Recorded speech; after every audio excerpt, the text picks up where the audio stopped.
Hello everyone, my name is Jen and welcome to the Book Refuge.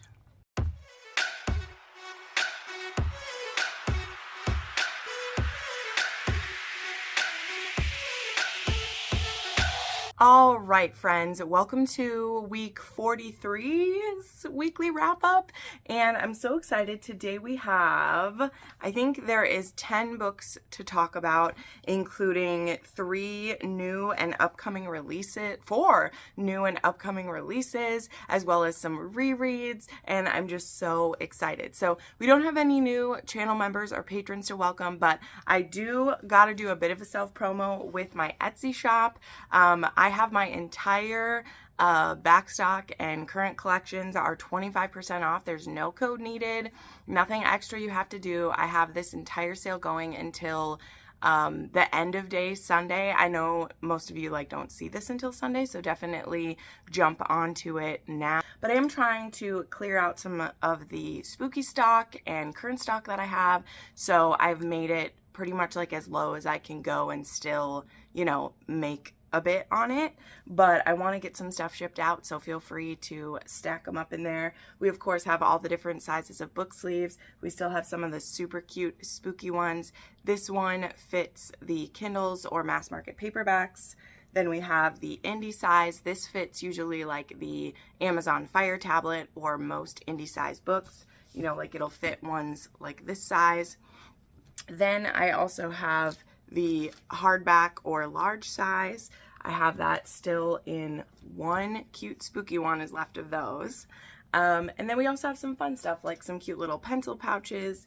There is bookmarks, and there's also keychains. So those are everything that I have right now. All of it is 25% off. Please check that out. I always have it linked down below. And yeah, buy yourself something cool, or it's a good time to stock up on Christmas presents if you know there'll be something that you want.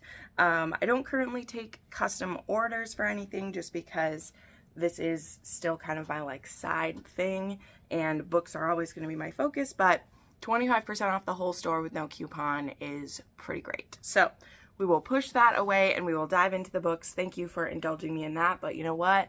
Homegirl's gotta pimp herself out when she can. Books to get to. Okay, let's do it. So the first off is the one that I can't really talk about because this was the Patreon book of October. So I read My Favorite Kidnapper by Melanie Moreland. This was chosen for Captor Captive. We hadn't done a Captor Captive before. We've done Mafia and we've done Dark Romance, but usually how it works every month is that I pick from a little jar that I have of different tropes, sometimes super specific, sometimes just contemporary, sometimes they're super vague or whatever.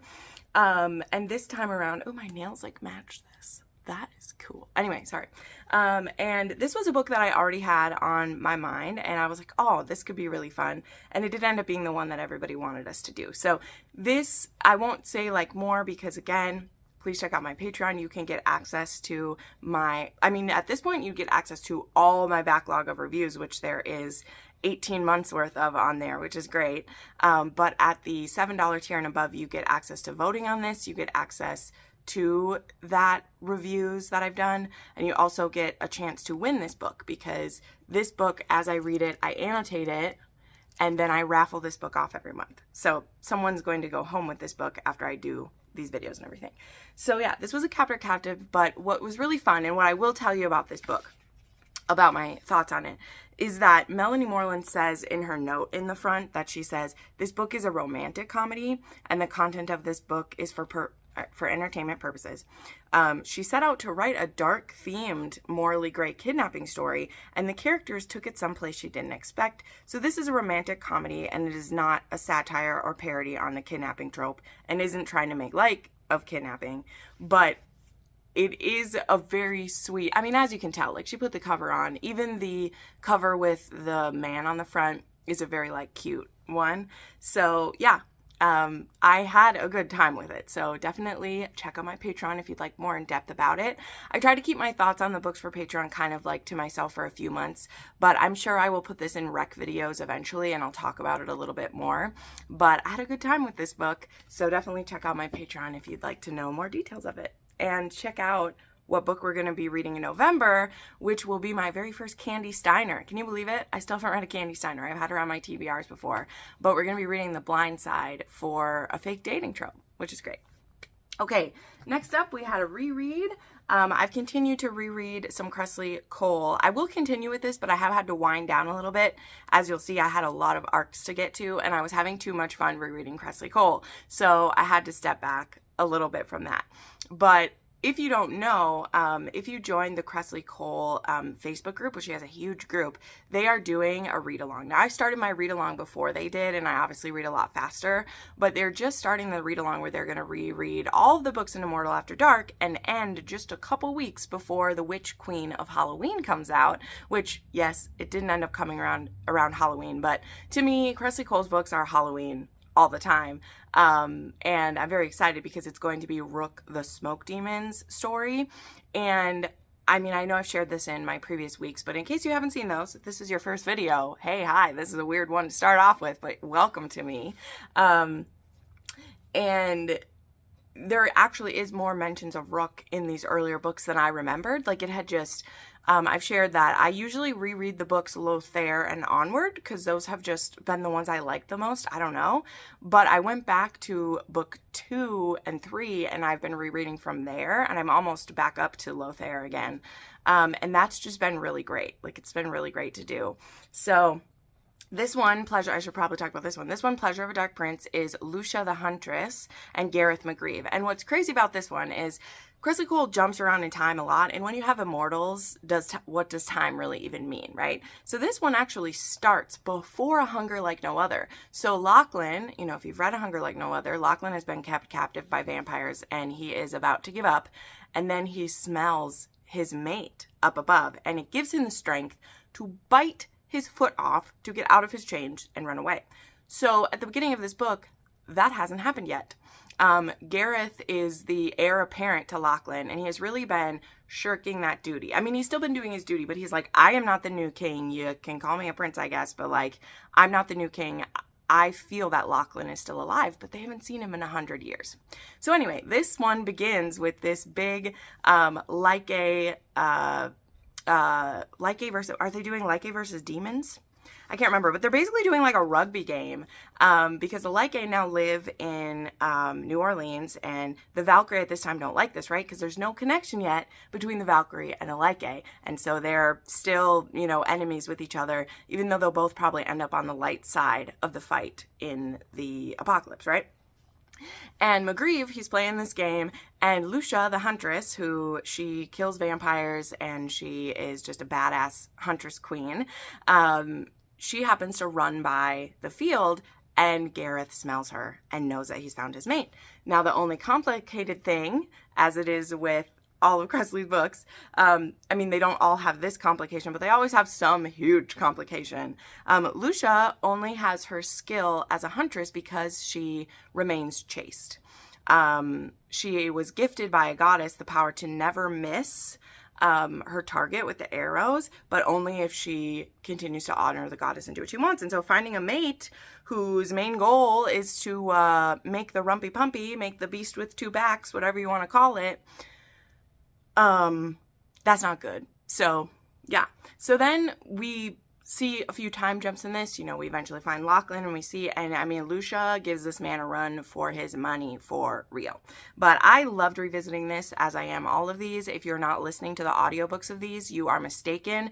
The audiobooks of this series specifically, I had started listening to romances on audio before this one. I had.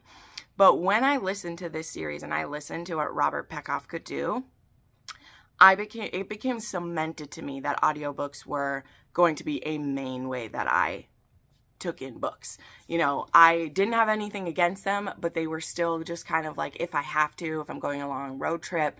No, this became listening to him perform and see his range and to see how he sucks you into the story so completely, and it's like impossible to do anything else. I knew that I could move down. So, wow, didn't expect to say so much about that, but highly recommend Immortals After Dark. I believe a long, long time ago, I did a video dedicated to why you should read Immortals After Dark. if I'm feeling generous, I'll take it for you. That was many pounds ago and many versions of Jenn ago. But when I originally read these, I did do a video that was why you should read Immortals After Dark. So if you want more details about every book in the series, that's the one for you. Oh, but let's talk about it. So I gave this a 4.5 star, which last time I gave it a 4, so I did up it a little bit. This has a 2.5 on the spice scale. There is trigger warnings for previously rape, violence and death. There's a good amount of gore usually in her books too. Like they're intense. They're definitely like action, paranormal, fantasy, adventure. Like we're never sitting still in a Cresley Cole book. Okay, next up, I had one of the new releases that I read, and this was Silent Lies by Niamh Altaj. I am on her specified ARC team. I have been for the last like 4 books, I think now. I don't have a copy of this one yet because it just came out, and I'm on kind of a book buying ban. I shared in the last one I had a lot of car trouble, so normally I buy all these new releases, but anything I haven't pre-ordered already has to wait a little while. But that's okay. Her books are beautiful, and I'll get it eventually. But this one is book 8 in the series, and this one is another arranged marriage, which in my opinion is a sweet spot of Niamh Altaj. All her arranged marriages in this series are my favorite ones. This one is between, hold on, I need to remember this last name, Drago and Sienna.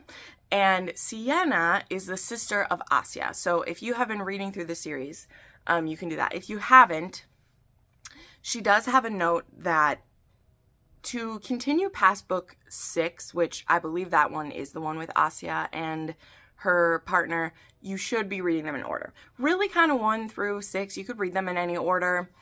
They connect with each other, but it'd be okay to do. But really from book 6 on, you shouldn't, because there is kind of like a bigger plot that she's working at right now. But anyway, Sienna is the twin sister of Asya. And now if you read that book, you know that that one begins with Asya being kidnapped, and then she was used as a sex slave and mistreated, and she escapes and is too ashamed to go home. So she stays with her rescuer and kind of forms a trauma bond with him, and is too afraid to go home. And Sienna is the twin sister, and she is the one who convinced Sienna to go out that night. And she's the one who left her sister alone. And she carries a lot of guilt for her sister being kidnapped. And so when her Don Salvatore, asks her to enter into an arranged marriage with the, I think is it the Serbians in this one? Ooh, I don't know, but it's one that we don't see a lot. But anyway, she gets asked to do this arranged marriage, and she doesn't really even hesitate, because she's like, I owe something for what's happened. She feels very responsible, and she's like, I can do this. So she puts on a very happy persona. She puts on some wacky clothes, and she agrees to this marriage, and she agrees to be a spy. So she goes into this, isn't expecting to be so drawn to her husband as they do, doesn't expect him to be so protective immediately. Also, we have a hero who has high frequency deafness. So pretty much every book in this series, Perfectly Imperfect, has some form of mental health or physical like issue happening to one of the characters, whether it is like PTSD, it is crippledness for a while, or mobility issues, or deafness, things like that. They fit in this one. And in this case, our hero, when he lost members of his family as a young man, there was an explosion and he lost a good bit of his hearing. So he can hear the lower registers, but can't hear the higher registers. So what was really cool is how his whole compound, which now our heroine is entering in, they have adapted for how to help him still lead. You know, they always speak directly to him. Nobody like calls him. They always text him important information. He will cut someone off and say repeat if they didn't speak it to him. And it's all just done, you know. He doesn't tell the heroine this because he doesn't want her to know any of his weaknesses, of course, but it's interesting when she starts to pick up what's going on. But of course she gets brought into this home. She's supposed to be spying. She's supposed to funnel information to her Don and the brother, but she very quickly not only starts to fall for her husband, but fall for the people in his family. He has his dead father's ex-wife is like the woman who like runs his home, and she's just so sweet, wonderful. He has guard dogs that she falls for. It's just, I have a video that just went up yesterday That is my favorite mafia as of 2013. And Neva Altaj is cemented on that list. I don't necessarily think anything she does is super revolutionary. I mean, I think there should be disabilities and all different kinds of people in every book. So that is a little special because you don't see that as much in mafia as you could. But her books are cozy to me. There are a few in the series that are harder to stomach than others. You know, like Asia's book, I don't consider as comforting, and one of the other ones as well. But a good portion of the books in this series are just straight up like comfort to me because they, I don't know, they tell the story in a way that is like, we don't wallow in the pain, we really spend time in the relationships. So that can make the plots feel a little thin sometimes, but those of us who are big fans of this series, we're so just caught up in the relationships, and the heroes without fail fall hard and fall fast, and who doesn't love that stuff? So I ended up, this one was an arc, so I was really generous with it, and I also love her writing. Like, I just was sucked right into it and couldn't stop. And so I gave this 5 stars. It is probably in, again, there's 8 books in the series now. It's probably in my like top 3 of the series. I really liked it. I mean, Broken Whispers is always going to be my favorite. And then I really like Maline's book, which I always forget the names. Broken Whispers is cemented in my head, but the other titles I forget. But this one, Silent Lies, was 5 stars. It was a 3.5 on the Spice scale. Again, we do have a hero with high frequency deafness, so that's a cool thing to see. There is loss of loved ones. There is a mention of attempted suicide. There is violence and death in this. And also, as I said, you shouldn't read this one out of order. Usually I'll tell you if you can hop in wherever you want. I wouldn't read this one out of order. I would dive into it. All right, and now we're on to one of my most anticipated books of, October, if not the second half of the year. And we have Hopeless by Elsie Silver. So this is book 5. It is the end of the Chestnut Spring series. We'll talk about where the series is going in just a minute or two. But I did get this book the day of release, so I started it. And just like with Caught Up, I did annotate this one as I read it because I know some of my patrons are going to want this one for sure. So I was pretty nervous for this one to come out. I know I'm not the only one. I was very excited for Bo, but I'd noticed a trend in her books that I wasn't loving too much, and I know that I've spoken about it. I still gave books 2, 3, and 4 6 stars in this series, and I will probably be adjusting my 6-star ratings for 3 and 4 when I do, well, at least for 4 when I do rereads of them, because I do reread all my 6-star books at the end of the year. And I think that there are parts of her books that just really wow me in the moment.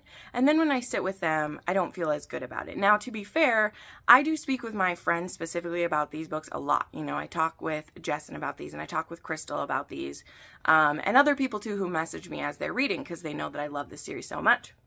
And I don't want to disparage this book, but we are going to talk about some of the things. So we'll talk about what I like, and then I'll have probably a little bit of a spoiler section, even though I'm not really going to go like deep into spoilers. We're going to be talking in generalizations. There may be some spoilery stuff, but I know a lot of you have read this already. It's obviously doing very well. And I still think very highly of Elsie Silver. I just think that she is writing to her market, as they have to do, okay? But that doesn't mean I still can't critique this and say I feel like some of the magic is gone. Anyway, so let's talk about some of the broad things first. I love Bailey. I really, really do. And the part of her characteristics that I've seen in other books, as well as the way that she calls Bo on his crap, like in chapter 1 or 2 of this, I was like, I like this girl. And that is a type of heroine that Elsie writes very often. I mean, that's what, most of the heroines in the series do, and I think it's why we connect with them so well, because we see heroes acting in a certain way and we're like, stop it. So Bo, it's been a while since he's been home now, but he's still struggling with his PTSD. He's not going to therapy. And I also didn't really love his like poo-pooing of therapy multiple times. Like, that was something we never really like resolved, in my opinion. So again, we'll get to that in more further on. But Bo just isn't connecting with his family, all of his brothers, both adopted and, Jasper's his best friend, his adopted brother, basically. but they're all have their happily ever after, and he fears becoming a project for them, mostly for their women probably, but also for his family, who worries when he doesn't come to family dinners. And he has been skipping out on work with Cade, and you know, we don't love to see Cade on, you know, we don't mind when he's grumpy, but it is hard to see him, you know, I don't know, I could just feel for him. And there were a few moments where Cade is vulnerable with him of just like, I worry about you, you know, and he's the oldest brother. Of course he's going to feel that for them, you know? So anyway, Bo finds himself at the bar pretty early in the day, and Bailey is looking at him and is like, dude, what are you doing? Don't do this.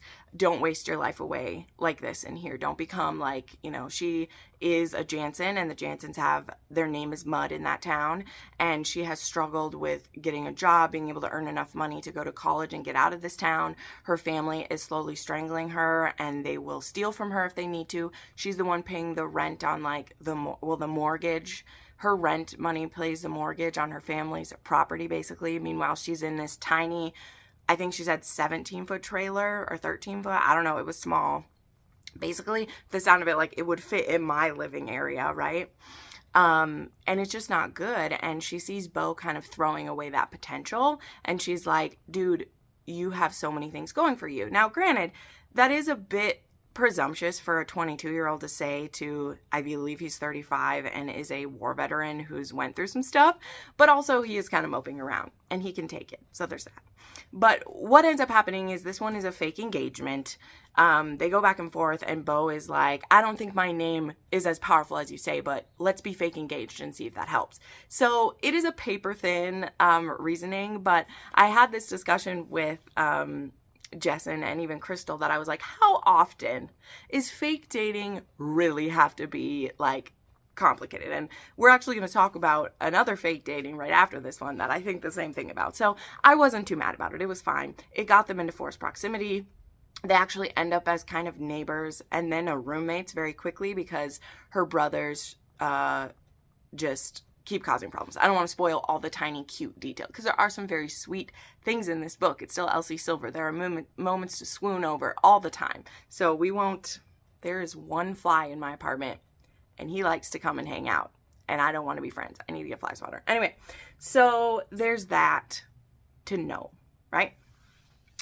So yeah. So anyway, they are fake engaged, and as they are going through this, like, Bo has very deep feelings for her. He thinks that he's too old for her. He thinks that she has so much potential. But, you know, it is true that she's being held back from her potential, not by him, but by this town.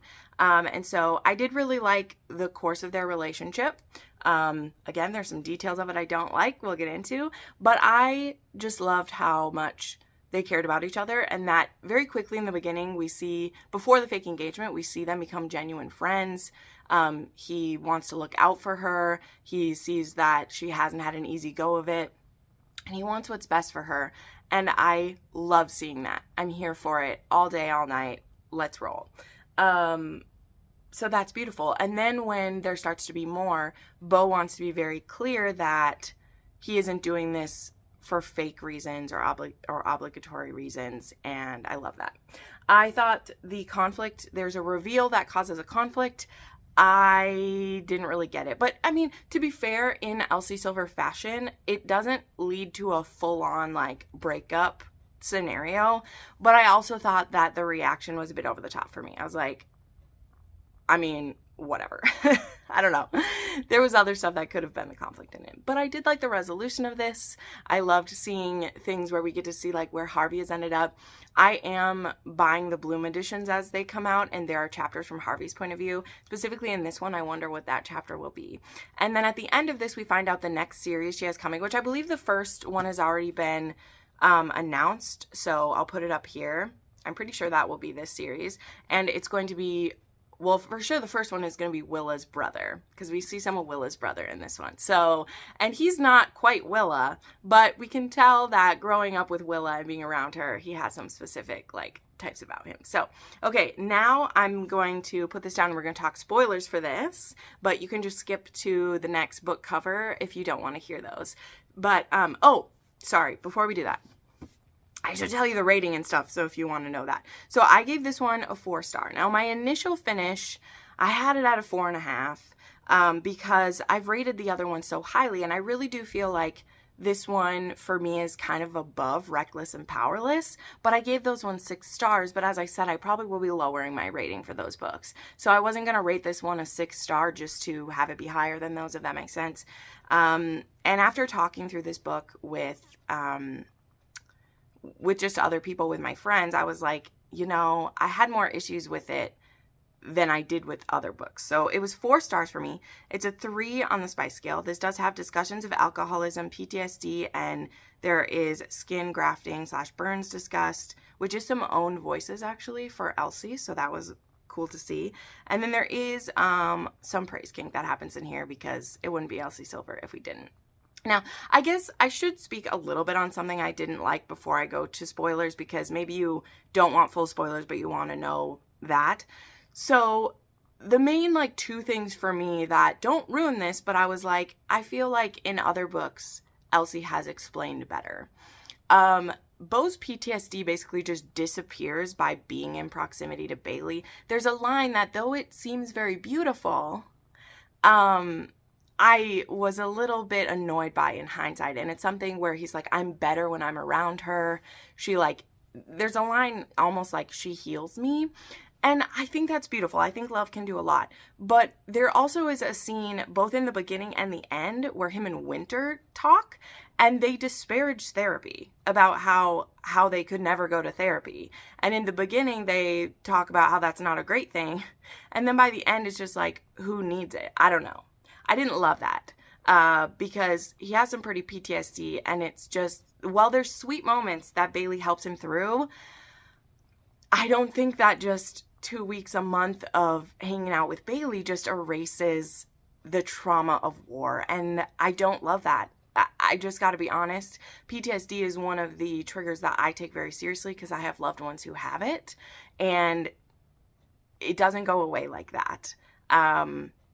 So yeah, I didn't love that. The other thing is, and I said this to Jesson as soon as I finished the book, I was like, she's trying to make Bailey too much like Willa. And the moments in this book, which we will talk about in the spoilers, that Elsie tries to make Bailey be Willa are when this book, it's like if it's a top spinning perfectly, it's when it starts to go like this. Because Bailey is her own person, and I like her. And when she does these certain quirky, specifically sexual things that remind me a lot of Willa, is when I'm like, is your character Bailey Jansen that you made, or is this Willa? Because we have a Willa. And in fact, there are scenes where we see Willa being Willa, and it is like, that's Willa. This is Bailey. Bailey has her own things that are great. We don't need her to act like Willa. So yeah, I said that to my friends, and I was like, that's what's happening here. And yeah, we're going to get into it in spoilers, but I still gave this 4 stars. I still think the vast, vast, vast majority of people will be pleased with the solution to the series. I've already seen, of course, the praise raining down for this book. And there was something a little bit missing from me. And I feel like it was right there. And that's kind of why I'm like, this is still good. I'm still going to reread this one. I'm going to listen to the audio soon, and I'll reread it for Patreon. And it doesn't make me sad or disappointed, but it does kind of be like, I also kind of expected some of the things in here. So there we go. 4 star for this one, 3 on the spice scale. And again, I think many people will be very pleased with this book and have liked how it played out. So let's talk about spoilers real quick, because I do have still some other new releases to talk about that deserve the time. And they haven't been talked about as much as Hopeless will be by everyone already. So let's go a little deeper into what I said where she's acting like Willa. So if you know Heartless, which favorite book of 2022, and I stand by that, stand by it. It will never, ever change. I have reread that book 5, 6, 7 times, and it holds up for me. As I've said, parts of Powerless and Reckless don't hold up for me on reread as much as they do when you get the impact of reading it for the first time. But with Hopeless, something that I noticed right away, as I said, where I feel like aspects of Willow are brought in. So there's something very specific about Cade and Willow where like Cade is grumpy and Willow will say things to shock him to get him out of it. And that's something that happens in this book, only sometimes Willows are sexual and it's funny. But in this one, like, she makes very inappropriate, like, sexual questions that she asks. And that's not the first time I've seen that in a book, not just Elsie Silver, like, that's fine. But it didn't feel like Bailey. Like, Bailey's very shy. She's not a blushing virgin. I mean, she's a virgin, and she's been waiting, so that is part of the story, too. And I don't have any problem with there being, like, sexy virgins. I mean, I've read that before, and it's just fine. But she's also written as, like, how we've seen her in other books, how she's quiet, she doesn't want anyone to pay attention to her, and maybe you could say that now that she's getting into this more comfortable relationship with Bo, she finally has a really true friend, that this is part of her personality that's coming out. That would be my generous view. But I take the view that this book has a slow burn to actual penetrative sex. I will say that, okay?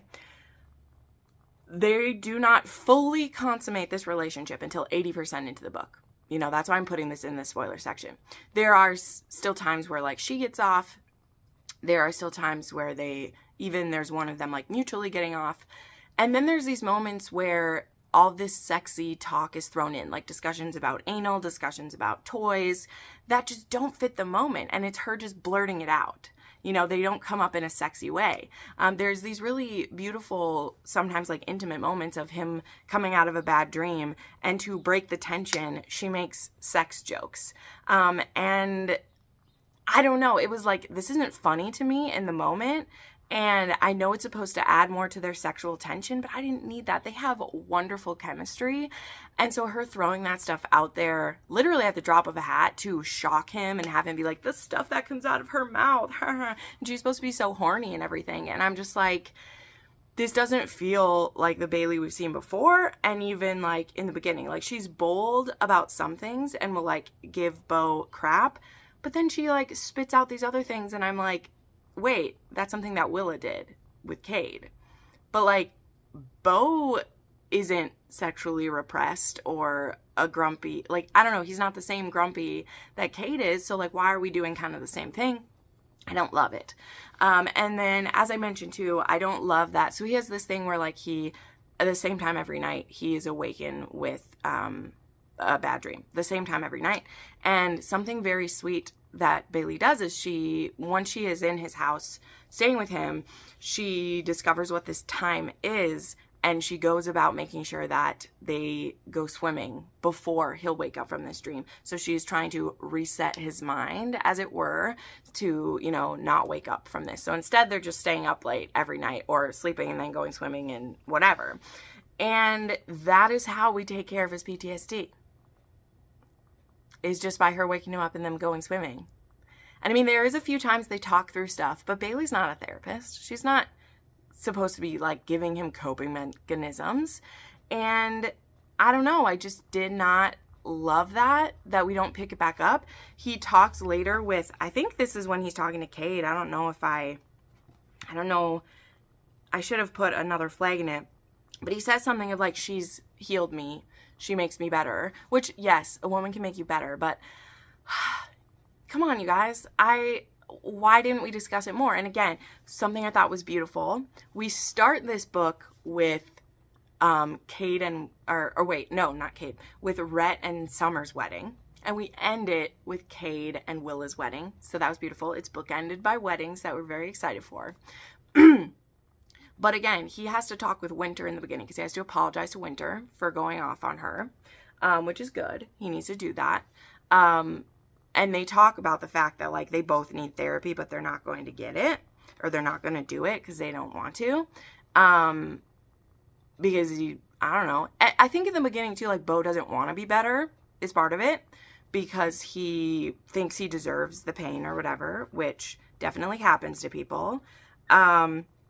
But then when he talks with Winter, like, he's just like, I'm good. Like, they say to each other, you good? And they're like, oh, wait, no, that's with Ford. Sorry, I'm trying to look and find this so that I can say it.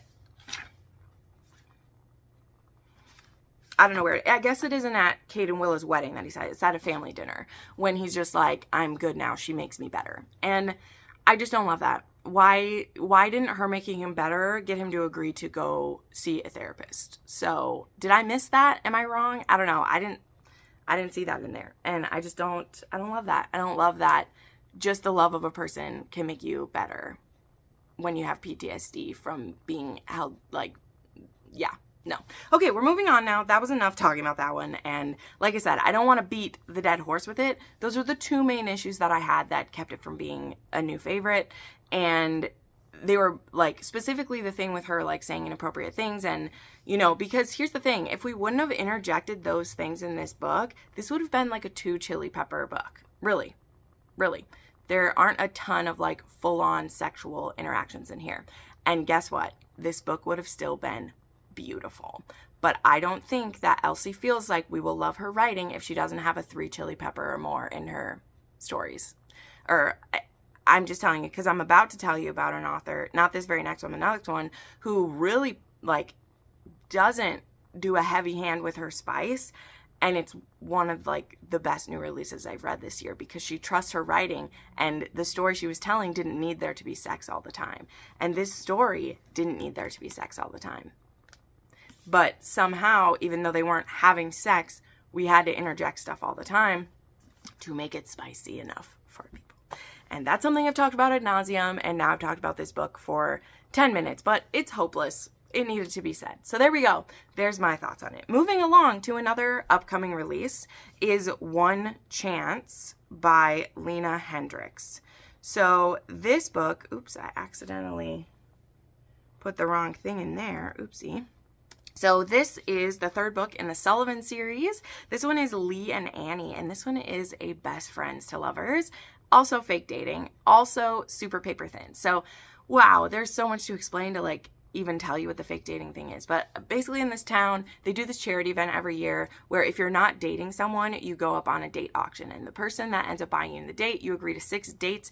These dates are kind of like planned by a committee. And each date that you go on, there's money donated to a charity. And then, like, the winners donate even more money to charity. So you agree to go on some of these, like, fake dates. And so at the beginning of the story, they're both trying to find each other dates because they don't want to be put into the auction. So they find dates for each other. They, of course, don't pick great people that match each other. So we end up at the auction and Lee ends up buying her anyway. And she's actually really upset because there was someone else in town she wanted a chance with. But Lee, he's finally ready to make his move on her and he just couldn't let someone else get it. So he actually plans to use these dates to fully win her over. He's ready to go for it. Now, the reason why, even as best friends, they've waited is number 2, he's, of course, a playboy. But, oh wait, number 1, he's a playboy. Number 2, he actually dated her dead sister. She was, I believe was she a foster child? I think that's what it was. She was a foster child. And he had dated her foster sister. And while he was away, he was in the military, and she would write letters to him. And when he came home, though, they were breaking up, and she ended up dying, like, right around when he was breaking up or was going to. And so that kind of, like, ruined a chance of them to be together, not only because he dated her sister, but because now he carries this guilt for her death. There's reasons why he thinks it's his fault, and just other things going on as well. But he's finally ready to go for it, and he's going to use these dates to prove they should be together. So this was really sweet. He is all about her. He calls her my Annette. Her name is Annette, but everyone calls her Annie. And I love when a full name is used as, like, a pet name. I don't know. I just like it. I love that because, like, I go by Jenn. But if there was a hunky man who wanted to call me Jennifer, I would let him call me Jennifer, you know what I mean? So this was fun. It had all the family antics that we love. Still some more bittersweet moments with his father who has dementia. We see little bits of that. And we see Annie. There is also the risk of this, of, like, Annie has been adopted into the Sullivans as being his best friend. And so there is also the risk that if things don't go well with Lee, that she would lose this found family that she has. So that is also some of the stakes. So yeah, this had some butt stuff in it. It had some good sexy times in here. It does have, as I said, trigger warnings for a parent with dementia, as well as, you know, her sister did die. So, and yeah, so this one was 4 stars for me. It was a 3 on the spice scale, and it comes out on the 23rd. I think it's Tuesday. It comes out on Tuesday. Or Monday. I don't know. It comes out on the 23rd or 24th. So yeah, I liked that one. Next, I read the arc of King of Greed by Anna Fong. So this one comes out on the 24th. This one comes out on Tuesday for sure. I have this one pre-ordered, so I'm very excited for it. But I did luckily get an arc this time. So I wasn't able to get an arc of King of Pride, and it actually took until last month when I finally read it. But it was okay. I used the audiobook and I loved it. So, but I knew I wanted to read this one because it's a marriage in trouble, and I didn't want to wait too long to read it. And it's actually a marriage in trouble that I really don't want to give any spoilers for this, but it's a very loving couple. But our hero, Dominic, has let his work, he's the guy who, like, I started from the bottom, now I'm here. He is a billionaire, but he started out as he didn't have 2 pennies to rub together. And I think his business has to do with the stock market, and I don't fully know what his company is. It's acquisitions, mergers, whatever. But Alessandra has been there with him since he had nothing, and they were both college students, and she was his tutor for something, and they've been together for 11 years, married for 10, and Dominic misses their 10th anniversary weekend. He doesn't arrive on time to leave, and this was, unbeknownst to him, kind of his last chance, because Alessandra loves him. They have a loving marriage. They love each other. But he's absent because he's building his company. And it's built now. It's there. But he can't release the reins at all. And it's caused him to lose his attention to his wife, which is what he was building it all for. So this King of Greed, I mean, the King of Greed really matches it. And so she shocks him by telling him she wants a divorce. And Dominic is shaken, and he really has to reevaluate himself. And like I said, I don't want to spoil this one. This one is going to be one of the best releases of the year. I'm sure of it. But this one gave me vibes of Before I Let Go. Thankfully, no child loss in this one. These two didn't have kids. They haven't lost any kids. They were waiting to have kids until his business got to the right place, and it just never was. So we don't have any kids to worry about in this. It's just the 2 of them. And I also really liked that, because there's not a lot of marriage in trouble that doesn't have the added layer of we have our kids there. So it really is a fact of Alessandra feels ignored, and this man she loves so deeply doesn't pay her any attention. And he's not cheating on her, which even makes it worse, because she's like, your business is more important than me? What's going on? So it's really hard to see. It's agony at points. There's quite a few chapters in a row where each chapter end, you're just oh, we're taking another gut punch. This hurts so bad. But I love Marriage in Trouble. I do. I've shared it many times. I love seeing it. And what I love about this one, there's 2 or 3 things I actually really love. I enjoyed this quite a lot. I love that we see where he's messed up, but we also see how deeply he does love his wife. He's never strayed from her. The only mistress he's had is his job. And I mean, it is a big deal. It is kind of that classic story of people get too busy, but also he's immediately very remorseful. And again, I don't want to spoil this journey, but he's what is the point of, my name on a building or a company that is worth billions if I don't have my queen? If I'm the king of, Wall Street, or I don't want to call him the king of Greed, but if I'm the king and I don't have my queen, what is my point? And him coming to that realization, and then, trying to convince this woman that he'll be different this time. There's some really beautiful things he does to do that. And yeah, I feel like nothing comes easy in this, and I think that was good. And this is the one I was saying, that there isn't a lot of sex in this. I mean, it's not sexless by any means, but there isn't these long, gratuitous scenes. These are 2 people who know each other very well. So yes, they have good sex together, because, sex gets better when you know each other better, hopefully it does anyway. And so when we see these, I found them to be very intimate the times that we do. But also they didn't need to be shown all the time, because we're not using sex for connection every time in this. We are a couple of times, but Anna Wong does something that only few authors do, and that's only have a sex scene if it's pushing the characters closer together. So when there are the sex scenes between these two that are about reconnection and are about them speaking a language that no one else could understand, we have those, and they're very intimate and touching. And when there's ones where, you know, they're just fooling around, like, we don't need those because that's not building something. And I think she showed beautiful restraint for being an author releasing today, who's very high up on lists and didn't go too heavy-handed with her spice, which I think she's done well in this series as a whole with that.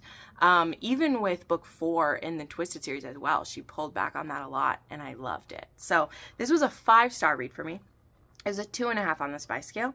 And I mean, there aren't really any trigger warnings besides like marriage being tough, but people know that. All right, we're going to go quick through a couple here because, man, I talked about Hopeless for too long. So I had my reread of When the Earl Met His Match by Stacey Reed. I'm annotating this for a patron this month. So this is a 6-star read for me. I've talked about it many, many, many times. We don't need to go into it, but it does have a mute hero, a heroine who is in trouble because she is pregnant. It's not his baby, but they get an arranged marriage, and he wants a wife, someone who knows society but doesn't want to love her. And so he's like, this is perfect. I'm rescuing her from a situation, but I don't have to lose my heart to her. But foolish man. All right. Then I had a DNF. This is called Staking His Claim by Kai Brightly and M.D. Gregory.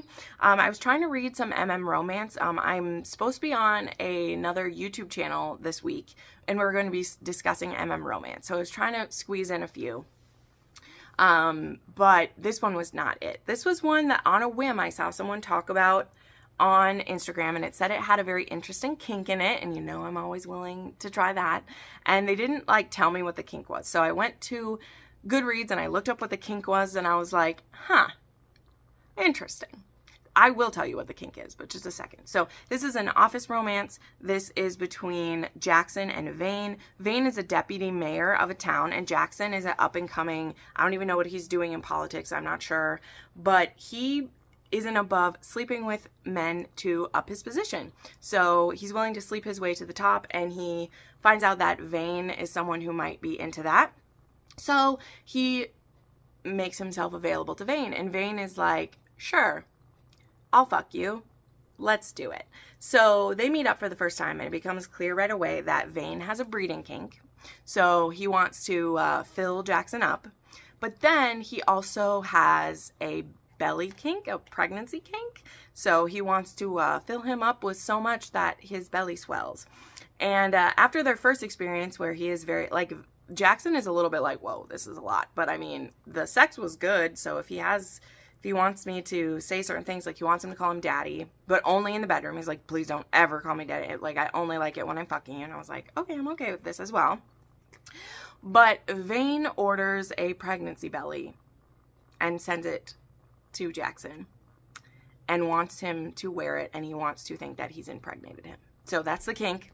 It's a breeding kink, but also a pregnancy kink, because he wants to imagine that he has put life into this man. And we don't judge kinks here, but we're allowed to say they're not for us. And this one wasn't for me. I like a breeding kink. I don't even mind it in MM at all. Like, I don't mind it at all. But wasn't a huge fan of the belly part being added. I don't know. It felt weird to me. But again, I don't judge if people want to read it. If you check out the reviews of this on Goodreads, there are equally the people being like, this was crazy, and the people being like, this wasn't for me. So I read the first 2 sexual experiences. I read the one, and so I read 2 of them to see, and then I was like, And I was only a third of the way through the book, and I was like, I don't know if I just want to read belly boy erotica. It wasn't my fan. So we moved on from there. Then 2 other books we got through. So I read The Graham Effect by Al Kennedy. This one comes out actually on Halloween. It comes out on October 31st.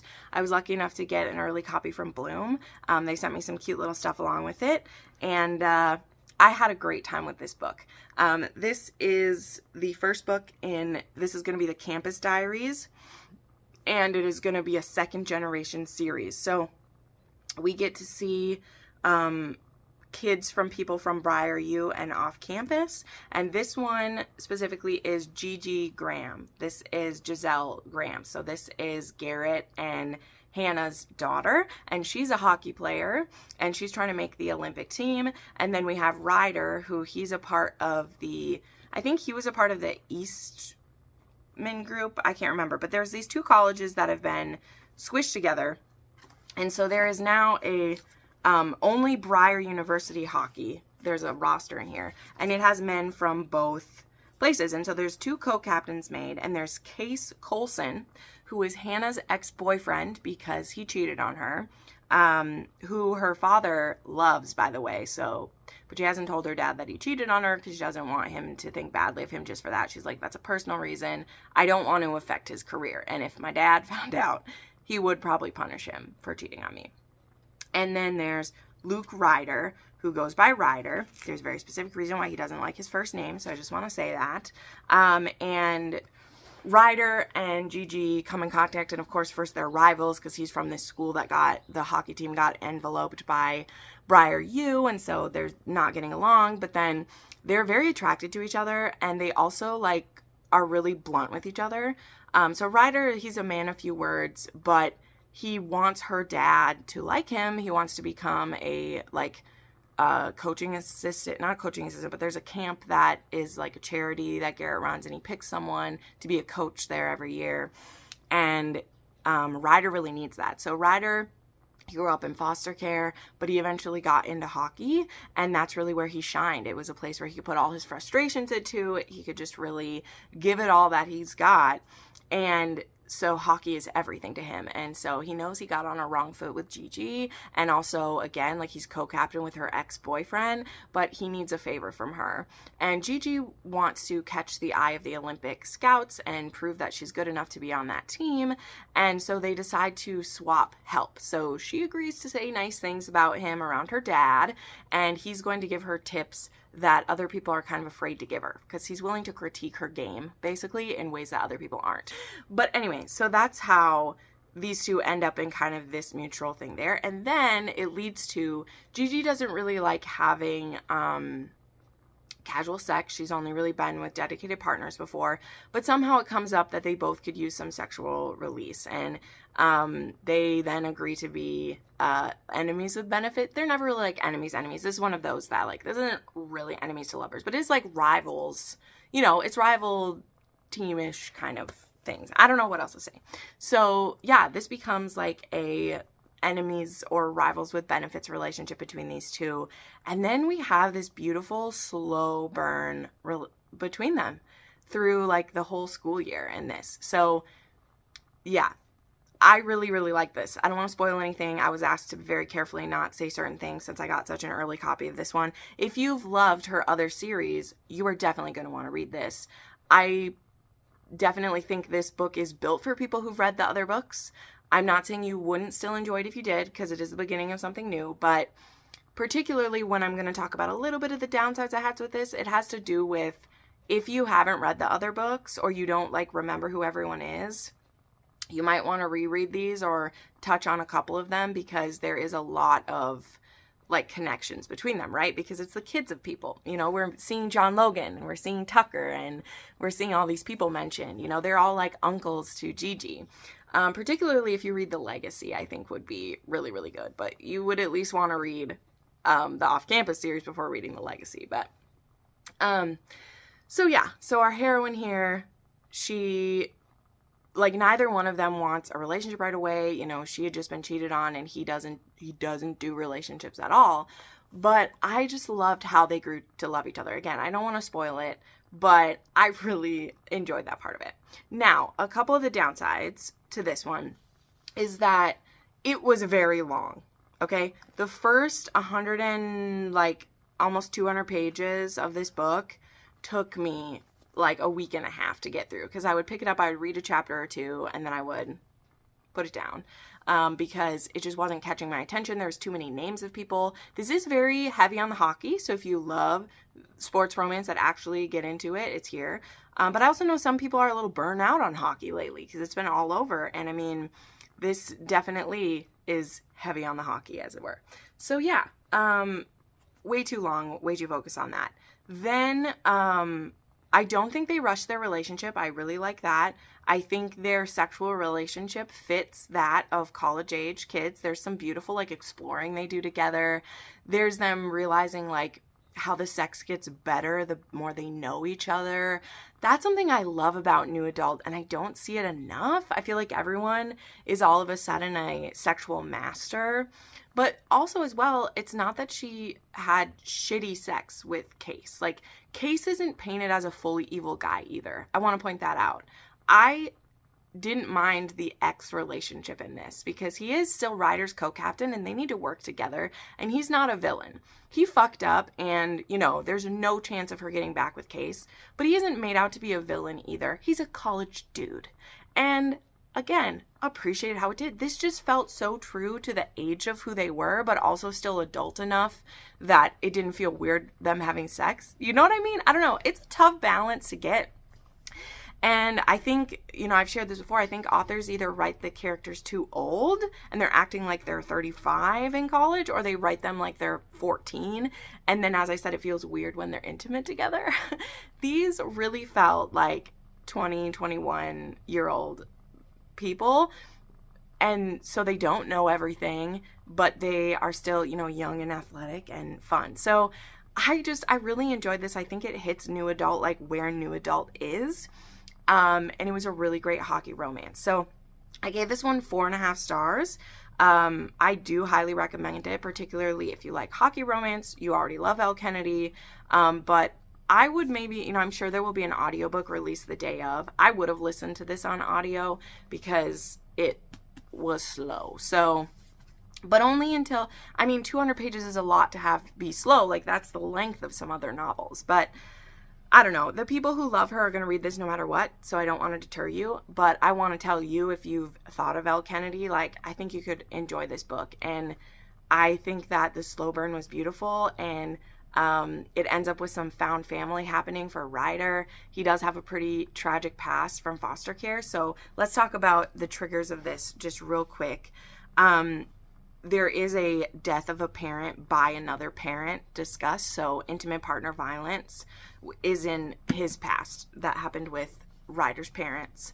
And then the troubles of like foster homes for him. So he does have some chips on his shoulder, but he's also not written as this like super bad boy. I don't know. The more I think about it, this book just has so many subtleties that I think are missing in other areas, and I was here for it. So yes, this was a 4.5 star for me, and it was a 3 on the spice scale, and that 3 comes more for quantity than for super crazy stuff. You know, like we see all different levels of scenes in this book. Like, it isn't all just going to town. There's a few fun things. They do have a bit of a kink for voyeurism, just a little bit. They do a couple things in some semi-public places, but that's really as kinky as they get, and it was sweet. I liked it. Okay, we're at an hour, and I have one book left to talk about. And this, I had an advanced listening copy of Cruel Lies by Lillian Harris. So I am lucky enough to get to audio proof some of these. So she actually doesn't even have them ready for ALCs yet for everybody else. But this will be coming soon. And this is book 2 in the Messina crime family. So I have read by Lillian Harris Shattered Secrets, which is a connective, but like it connects to this series. It does have a few spoilers for this series in it, which I'm now realizing because there are couples that are already together when you get to that book. But this is the second book. Now, this book overlaps with the first book quite a bit because it is about kind of the brother who's in hiding when you read book 1. So we get to find out where he's been, and the fact that this book is basically a forced proximity in hiding, kind of a survival romance in an aspect, because Nicolette witnessed something she shouldn't see. She has revealed some harsh truths about our like hero's father and just what a horribly disgusting man he really is. And that has led her to be on the run. And so at the point where this book begins, he's now caught up with her and they're on the run together. Now, this hero, it is Raph. So Raph also was Nicolette's brother-in-law. And he's quite a bit older than her. The age gap is she's 22, he's 30, 8. So it is pretty significant. And he had a big age gap with her sister too. So this is something like, it's not like her sister was that much older than her. So him being so like hesitant about her. Anyway, but he had never wanted to marry her sister. There's reasons, we won't spoil it. But now that they are locked in this together and the sister is gone, she is like, I've always wanted to be with him, and he'd spurned her before, which was good of him when he spurned her because she was underage when she made a pass at him before. Not your smartest move, Nicolette. What else was he supposed to do? If he'd been like, yeah, I'm all into this, he would be a creeper, so let's be real about it. But now they're locked together, and it's just this boiling pot of it.